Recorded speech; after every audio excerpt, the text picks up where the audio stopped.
Today I'll be reviewing Hexagone, which is by Two Handsome Games. Plays in about 30 minutes for 2 to 4 players and is an easy difficulty. And I'll go ahead and agree with that. Now inside of the box you'll get a couple of things here. You'll get a deck of cards.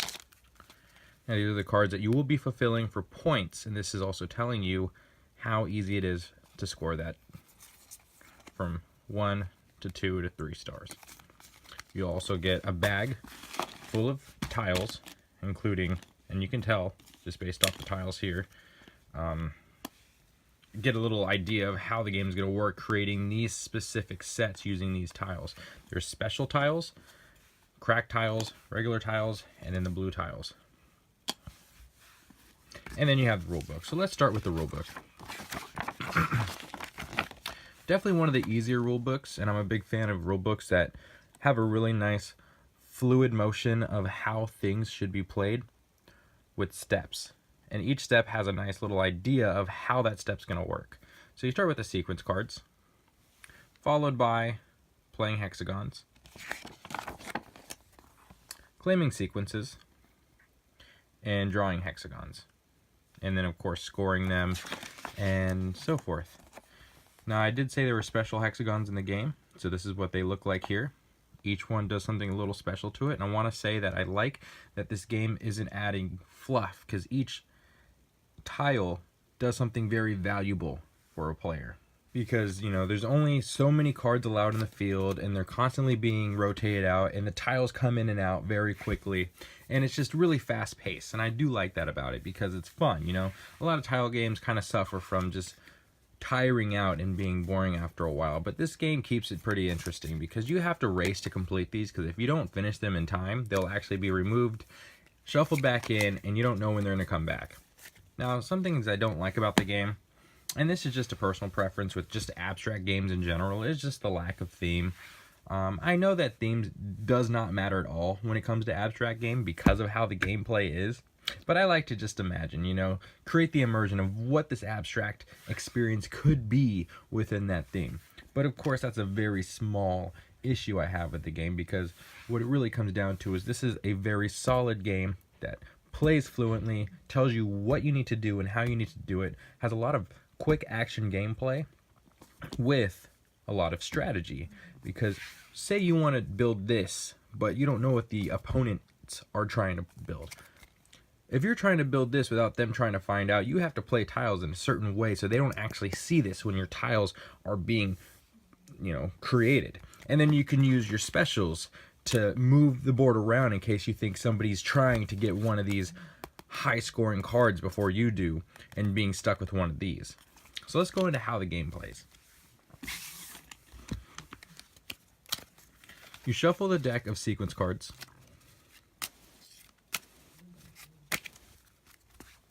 Each player starts with 3 tiles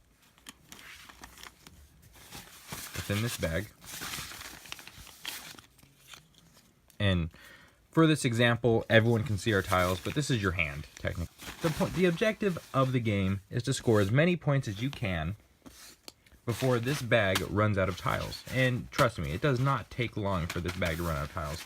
While it does say 30 minutes, it plays quickly and it feels a lot shorter than that.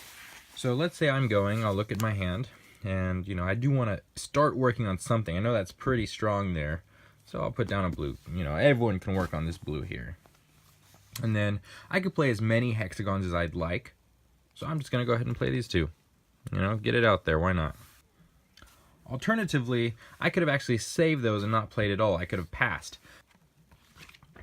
Now, during the pass, I could, you know, return some tiles and get some new tiles if I want. But, you know, I'm just going to go ahead and play all 3. So I played all my tiles. So now I can, you know, look at the sequence. Obviously, I cannot make any sequences here using this.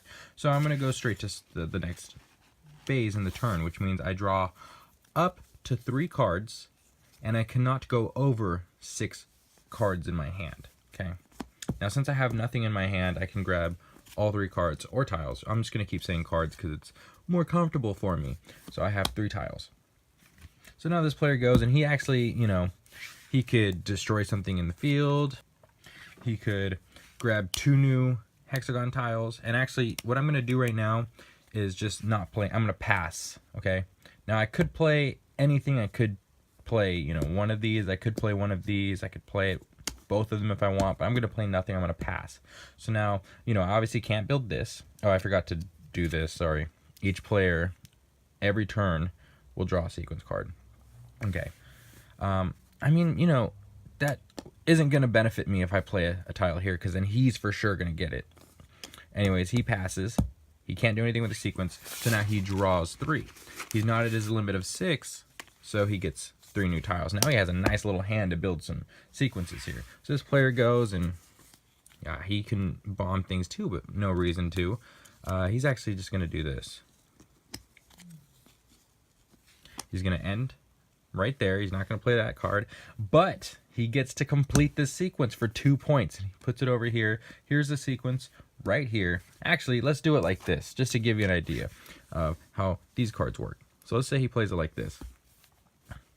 He completes this sequence. This gets removed from the game.